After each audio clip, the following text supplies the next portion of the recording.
एक बार की बात है, काशीपुर में सुरेश और रमेश नाम के दो पक्के दोस्त रहते थे। दोनों ही अनाथ और बहुत गरीब थे और बचपन से ही एक दूसरे के साथ रहते थे और सब काम साथ साथ ही करते थे, चाहे खेल हो, जंगल से लकड़ियां लाना हो या गधे चराना हो।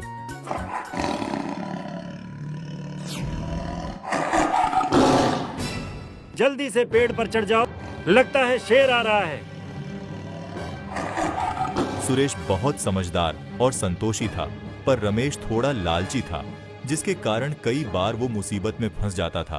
पर सुरेश हमेशा रमेश को अपनी सूझबूझ से बचा लेता था। इसी तरह एक दिन दोनों जंगल में लकड़ी काटने गए थे। तभी अचानक उन्होंने घोड़ों की आवाज सुनी और जब उन्होंने उधर देखा तो देखा कि दो डाकू अपने घोड़े पर आ रहे हैं। ये देख दोनों डर गए।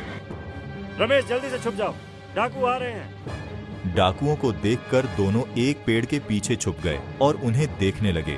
उन्होंने देखा कि दोनों डाकू एक झाड़ी के सामने आकर रुक गए और वहां रखे एक पत्थर को हटाया। पत्थर के हटते ही झाड़ियां हट गईं, जिसके पीछे एक गुफा थी। डाकुओं ने गुफा के बगल से एक पत्थर घुमाए और ऐसा करते ही गुफा खुल गई। सुरेश और रमेश ये देख हैरान हो गए।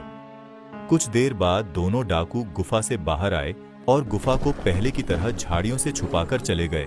उनके जाने के बाद सुरेश और रमेश बाहर आए। जरूर इस गुफा में डाकुओं का लूटा हुआ खजाना होगा, चलो जाकर देखते हैं। नहीं नहीं, अगर डाकुओं को पता चल गया तो वो हमें छोड़ेंगे नहीं। कुछ नहीं होगा, मुझ पर भरोसा रखो, चलो मेरे साथ। सुरेश के मना करने पर भी रमेश उसको अपने साथ गुफा में ले गया और जैसे ही दोनों गुफा में घुसे, उन्होंने देखा कि गुफा के अंदर ढेर सारे हीरे जवाहरात, सोने के सिक्के और गहने रखे थे। दोनों ये देखकर हैरान हो गए।